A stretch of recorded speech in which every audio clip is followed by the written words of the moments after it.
presented and bind to the MHC of a T helper 1 or a T helper 2. And then that T helper 2 is going to go to a B cell, provide co-stimulatory molecules so that memory B cells will be produced, as well as memory T cells.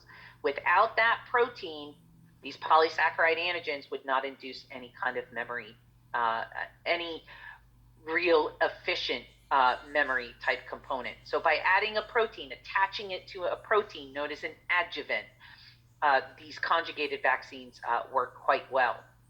They also work really well for small children and the elderly.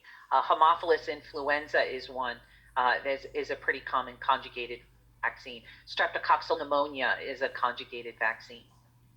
Then we get to the nucleic acid vaccines, which used to be called DNA vaccines, but we're not going to call them that anymore because the first nucleic acid vaccine to be introduced is the COVID-19 vaccine, or the SARS-CoV-2 vaccine.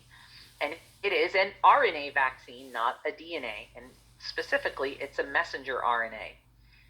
Now, this is usually, they used to think they were going to do plasmids. Now they're just doing the actual mRNA directly. And what the COVID vaccine does is it injects messenger RNA into your muscle cells in the arm. And what they're injecting is the mRNA for the viral spikes. They are not introducing COVID into your system. They're only introducing the gene in its mRNA form as for the viral spikes, so that you're skipping transcription. This is not DNA, it's RNA, messenger RNA, and it's packaged with its 5' cap and its poly A tail, and your ribosomes recognize it and say, oh, okay, I need to translate this into a protein.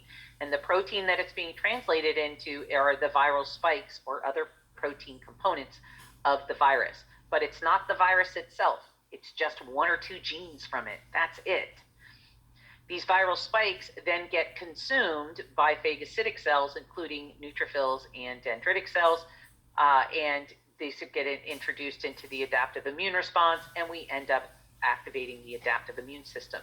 So we get memory B cells, we get memory T cells, we get plasma cells, antibody production, so that if we get exposed, those antibodies will overcome that virus, the COVID virus, very quickly so that we don't get ill.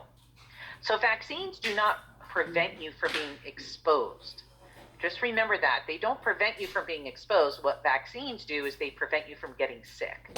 They prevent you from contracting a disease and becoming transmissible, because you are most transmissible when you have contracted a disease. So hopefully by seeing how these vaccines work and this activation, you can see why, let's say, this Delta variant that came out, with the Delta variant of the COVID virus that emerged, people who are vaccinated, the problem with that particular variant is that it just replicates unbelievably fast, like ridiculously fast, faster than our immune system can respond to it. By the time the adaptive immune system mounts an antibody, a strong antibody response, that virus has already taken over. And this is why the death rate in the Delta variant is very high in the unvaccinated. For people who are vaccinated, you already have antibodies against it. So when you get introduced to it and you get exposed to it, if you get a high exposure, meaning you get somebody coughs in your face and you end up taking in a lot of virus, you may get a mild form of COVID or not necessarily super sick. You just get kind of a mild form of it, but you're going to get over it very quickly. Your disease state is much lower than somebody who was unvaccinated and didn't have any kind of protection, right? So it's about layers of protection. The Delta variant is kind of what made made the CDC decide that a booster was probably a good idea because of how rapidly and how high the viral load is with the Delta variant. And so that's why the booster was introduced, because it was like, we need to up the efficacy of our vaccine. We need to make sure that the vaccine being used is really, really efficient. And they're trying to increase our immunity against the disease to help prevent the spread of it. Remember, herd immunity is not about you. Herd immunity is about community. It's about society.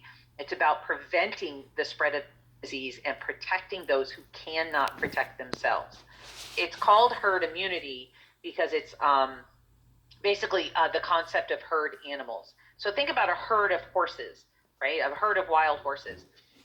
They're out in the west in the plains, and a really bad thunderstorm comes through, like just a really crazy storm.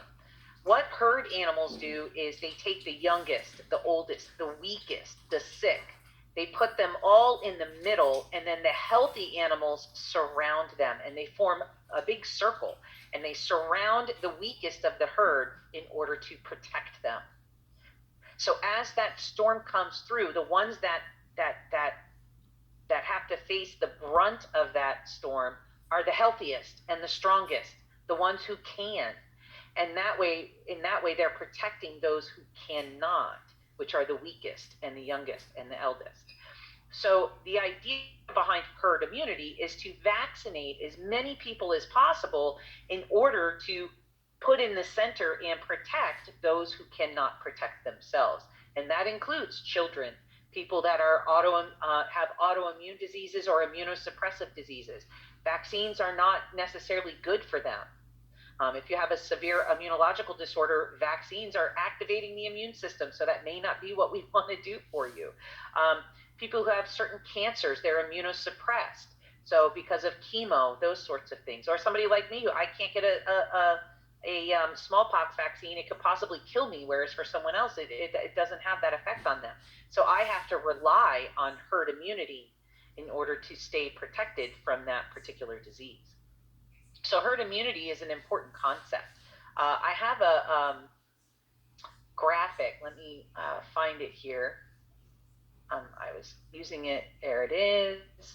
Okay, so this is a graphic on how herd immunity, this is a measles graphic, and I want to show it to you because it kind of gives you an idea of how herd immunity actually works. So what we have here is different rates, right? So this is a measles outbreak in children. The blue dots are people who are vaccinated. Yellow are people who are susceptible, meaning they're not vaccinated. We have people who are vaccinated but still susceptible. So they got the vaccine, but they may have an immunosuppressive disorder or some kind of condition that that makes them continue to be susceptible.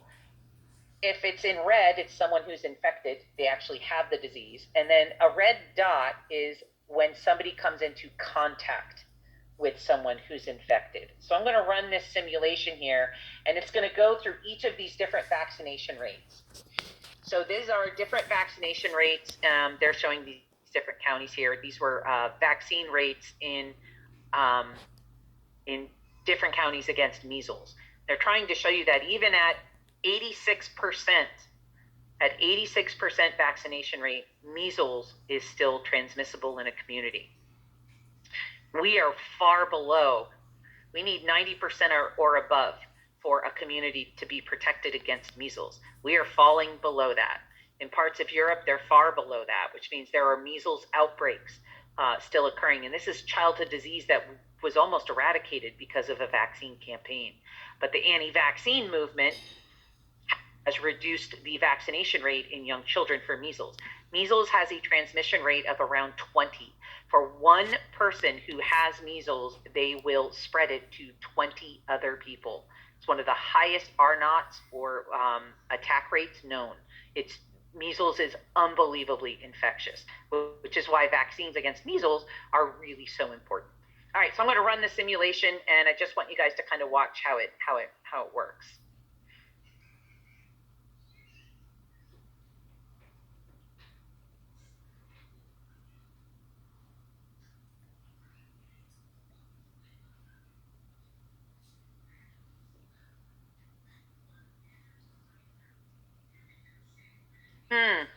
So let's run it again, because the first time we ran it, these guys were protected. So let's run it again.